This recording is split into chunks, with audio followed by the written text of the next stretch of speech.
दुष्टंग विज्ञान निरूपणम ग्रंथ कल हमने संपन्न किया। अब आगे हर्राय वांग मुक्तावली के इस तृतीय खंड का अंतिम ग्रंथ है मयूर चंद्रिका धारण जा रहा। यहाँ श्री हर्राय जी ने ठाकुर जी जो अपने मस्तक के ऊपर मयूर चंद्रिका धारण करते हैं उसके स्वरूप और उसके भाव का निरूपण यहाँ किया है। बरहा पीड़ाभिरामम मृगमद तिलकम कुंतलाक्रांतगल्लम कंजाक्षम कंबुकंठम प्रहसितवदनम स्वाधरे न्यस्तवेणुम श्यामं शांतं त्रिभंगम रविकरवसनम भूषितं वैजयंत्या वंदे वृंदावनस्थम युवतिशतयुतं ब्रह्मगोपाल वेशम।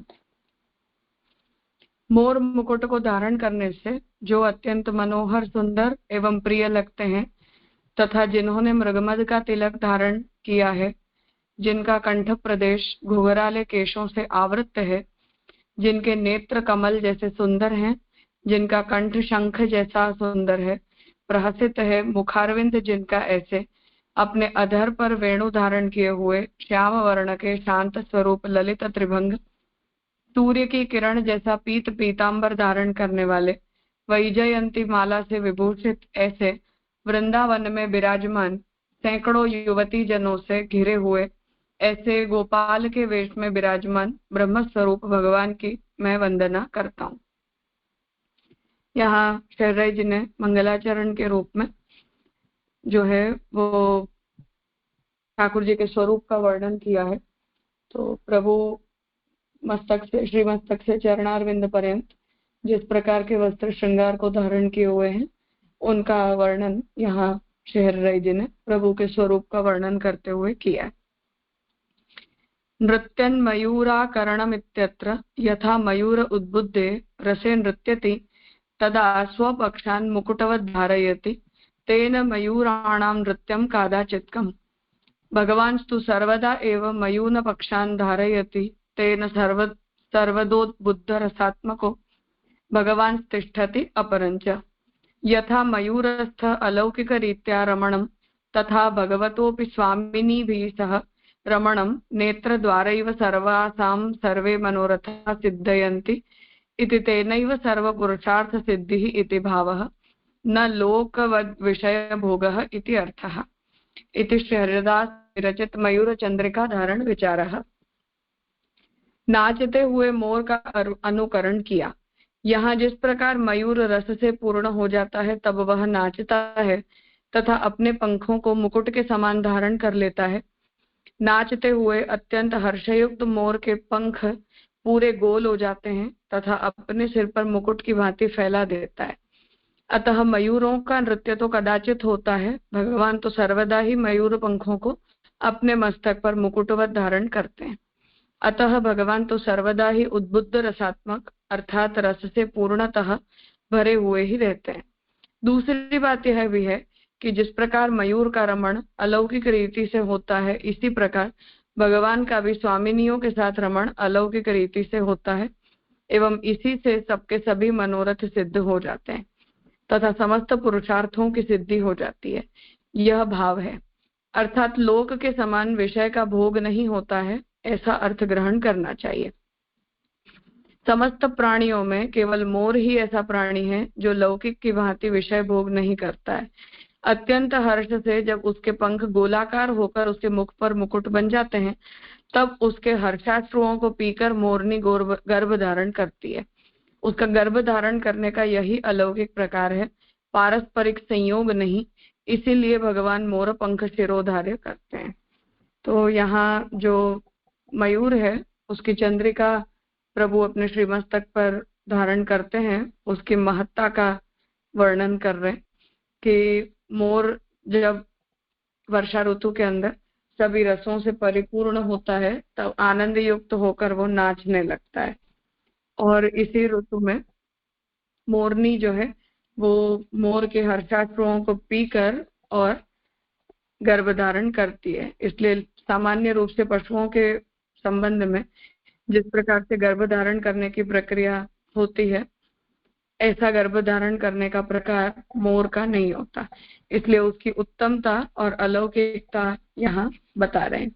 तो मोर जो है वो उस प्रकार से अलौकिक प्रकार से अपने प्रजा को उत्पन्न करता है, इसलिए उसका जो भोग है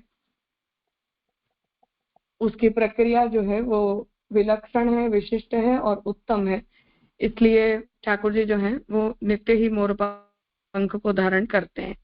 ठाकुर जी के 12 महीनों में से बहुत कम दिन ऐसे होते हैं जब ठाकुर जी मोर की चंद्रिका न धारण करते हो, तो सीधी चंद्रिका के रूप में या कतरा वगैरह के रूप में, या जो टिपारा में भी 3 चंद्रिका जो होती है उसमें भी जड़ाऊ आती हो उसके साथ भी चंद्रिका ठाकुर जी धारण करते हैं। सभी विशेष उत्सवों के ऊपर हम देखें तो जब जोड़ ठाकुर जी कुल्हे के ऊपर भी जोड़ धरते हैं, मुकुट के पीछे भी मोर चंद्रिका का खूंट जो है वो एक आता है। तो इस तरह ठाकुर जी को जो मोर प्रिय हैं तो उसके कारण का यहाँ शेर राय जी विचार कर रहे हैं। तो मोर जो है वो जैसे अपने अंदर रहे हुए रस को प्रकट करने के लिए, उद्बुद्ध करने के लिए नृत्य करता है, और जब वो अपने पंखों को फैला देता है तब ऐसा लगता है जैसे उसने मोर पंख का मुकुट धारण कर लिया है। उसी तरह हम भी अपने ठाकुर जी को जब ऐसी जोड़ की चंद्रिका धराते हैं तब ठाकुर जी के ऊपर श्री मस्तक के ऊपर भी वो मुकुट ऐसा ही लगता है। और ब्रजभक्तों ने जैसे ठाकुर जी को अपने दर्शन के लिए, अपने हृदय के भावों को पूरा करने के लिए नृत्य करवाया था, उस तरह से ठाकुर जी भी हमारे लिए, हमें खुश करने के लिए, अपने रस का प्रदर्शन करने के लिए ठाकुर जी भी जो है वो नृत्यमान होते हैं। तो जब ठाकुर जी ऐसे नृत्यमान होते हैं तो वो मोर की तरह ही नृत्यमान बनते हैं। इसलिए उस भाव को बताते हुए यहाँ मोर के अलौकिकता का और ठाकुर जी जो मोर चंद्रिका धारण करते हैं उसके भाव का वर्णन श्री हरिराय जी ने किया। हाँ प्रीति, પ્રણામ. બહુ સુંદર પ્રસંગ આવ્યો છે જે આમાં પ્રહસિત જે કહ્યું છે ને, તો પ્રહસિત એટલે પ્રફુલ્લિત એમ સમજવાનું. પ્રહસિત है. हाँ हंसते हंसते, हाँ हंसता. हंसते हंसते। हाँ. અને જે आप अभी आपने जो समझा है सब, तो वो मस्तक के श्रृंगार के बारे में, तो वो कतरा वगैरह में भी भाव मयूर चंद्र का, मयूर पंख का है. पहले कतरा कभी भी बिना मयूर चंद्रिका के बनते ही नहीं थे। अच्छा. हाँ, तो मतलब अभी ऐसे अभी सीधे हम. नहीं होते थे। मयूर चंद्रिका के जो छोड़ होते हैं ना उन्हें टाइट ऐसे गोल करके मोड़ दिया जाता था, फिर आगे पीछे रेशम या जरी वगैरह जो भी लगानी है वो लगा देते। बराबर. तो अभी हम जो ऐसे कतरा वगैरह अलग से धराते, तो पीछे मयूर चंद्रिका भी धरा सकते हैं ऐसे. हमें अगर ऐसा लगता हो कि इसके बिना ठाकुर जी का श्रृंगार अधूरा ही है तो धरा नहीं चाहिए। बाकी कभी कभार ठाकुर जी ना धरें तो ठीक है, पर पुराना जो क्रम था वो ऐसा था कि मोर चंद्रिका और गुंजामाला के बिना ठाकुर जी के श्रृंगार कभी होते ही नहीं थे। उसके अतिरिक्त हम चाहे कितने ही श्रृंगार धरा दें, पर अरे ये वाह. दोनों एसेंशियल हैं, मोस्ट एसेंशियल। बराबर, क्योंकि श्रृंगार का ऐसे रीति, मतलब श्रृंगार की रीति का इतना ज्यादा भान नहीं होता हमको, तो ये सब पता नहीं होता है कतरा का भाव क्या है, वो शिखी क्यों कैसे होती है, मतलब ये सब का भाव नहीं पता कि कतरा मतलब क्या है, ऐसे कतरा का अर्थ क्या है. ऐसे लेफ्ट साइड पे अगर मूड है कतरा तो उसका क्या अर्थ है, राइट साइड पे है तो क्या है, फिर वो शिखी क्यों, शिखी का भाव क्या है, वो सब जैसे आप थोड़ा, अभी थोड़ा मस्तक श्रृंगार चल रहा है तो आप समझा सको तो, नहीं तो फिर कभी. हाँ, वो तो सेवा का कभी कुछ ऐसा विषय चल रहा हो ना तब वो सब कर सकते हैं। बाकी सभी घरों की सेवा रीति के अंदर भी धराने की परंपरा वगैरह अलग अलग होती है, इसलिए सब लोग अपने अपने तरीके से करते होते हैं। बाकी श्रीनाथ सेवा रसोदधि जो नाथ द्वारा से प्रकाशित है उसमें, और वल्लभ पुष्टि प्रकाश जो मथुराधीश के घर हम्म, की सेवा प्रणाली है, इन दोनों के हम्म, अंदर ये सभी विषय लिखित हैं। अच्छा. बाकी ज्यादा विस्तार के लिए फिर अपने अपने जो भी गुरु घर की प्रणाली का अनुसरण करते हो वहां से देखना चाहिए। बाकी वल्लभ हम्म, पुष्टि प्रकाश जनरली हर सेवा परंपरा का मिश्रित स्वरूप है, तो वहां से हम्म. ऐसा ओवरऑल पता चल नहीं, जाता है। ऐसे वो तो है सब जैसे पुस्तक, मगर ये ऐसे कतरा के साथ मयूर पंख धरा सकते, ऐसा तो कुछ उसमें आता नहीं ना, मतलब ये रीति वो का. इसलिए क्योंकि कतरा कभी बिना चंद्रिका का होता ही नहीं है। उसमें बीच की जो मोड़ होती है ना वो हमेशा हम्म, मोर चंद्रिका की ही बनी हुई होती है, और आगे ठीक है लगा नीचे जरी या रेशम दोनों लगाते ठीक है जी। हैं। और शिखिका का क्या भाव है? शिखी मतलब वो खाली एक पूछना था, वो सीधा जो भी वो हो सीधी, हाँ सीधा जो धरते हैं ना अलंकार मस्तक पे वो शिखी कहलाती है, टेढ़ा धरते हैं कतरा कहते हैं। हाँ, वो भाव तो सेम एक ही है ना, मतलब। हाँ हाँ वही है वही है, वो तो मस्तक के श्रृंगार की वैरायटी है सब। बराबर। जी राजा। मतलब लोक में भी लोग कलगी पहनते हैं ना माथे पे, उस तरह से। हाँ, उस तरह से। तो वो उसका भाव यही है ना कि प्रभु रस दान करने के लिए तत्पर है, ऐसा भाव है ना उसका। हाँ मतलब हम ठाकुर जी को जब अलंकरण करते हैं तो हमें ठाकुर जी को जैसा देखना अच्छा लगता है उस तरह से करते हैं। ब्रज हम्म। लीला में ठाकुर जी के स्वरूप का जैसा वर्णन आता है जो भागवत जी आदि में निरूपित है वहां से करते हैं।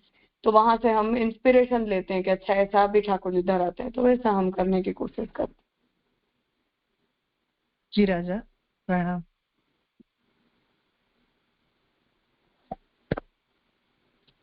ठीक है, तो हरिराय वांग मुक्तावली के तीनों खंड यहाँ संपन्न होते हैं। श्री हरिराय जी के हमारे ऊपर सबके ऊपर कृपा है कि इतने विस्तार से आपने इतने छोटे छोटे विषयों का भी वर्णन किया है जो सामान्य रूप से हमारे विशेष अध्ययन का पार्ट नहीं बनते हैं। दीक्षित काका जी हमेशा ये आज्ञा करते थे कि यदि हरिराय जी ने ग्रंथों की रचना न की होती और लोगों के जीवन में शिक्षा पत्र आदि हरिराय जी के ग्रंथों का अध्ययन नहीं रहा होता तो पुष्टि मार्ग इतना लंबा समय चलता ही नहीं। तो आपका ऐसा भाव था कि हरिराय जी का इतना बड़ा कंट्रीब्यूशन है हमारे संप्रदाय के ऊपर, और इतने ग्रंथों का अध्ययन करने के बाद हम भी देख सकते हैं कि कितनी सारी स्पष्टताएं हमें यहाँ से मिलती हैं जो सामान्य रूप से हमें अन्य ग्रंथों का अध्ययन करने से नहीं प्राप्त हो पाती, या उतनी सूझ हमें नहीं कि हर महाप्रभु जी के संक्षेप में कहे गए वाक्यों को इतना विस्तार से हम समझ लें। तो इस तरह ये क्रम यहाँ संपन्न होता है। अब जन्माष्टमी के बाद हम या शिक्षा पत्र या ब्रह्मवाद संग्रह दोनों में से कोई भी एक पहले प्रारंभ करेंगे और फिर हरिराय जी के वाङ्मय को यथाशक्ति हम संपन्न करेंगे।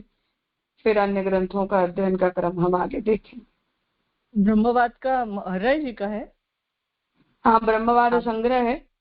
जिनको भी खरीदना हो ना तो ये वैष्णव मित्र मंडल इंदौर से प्रकाशित है। अच्छा।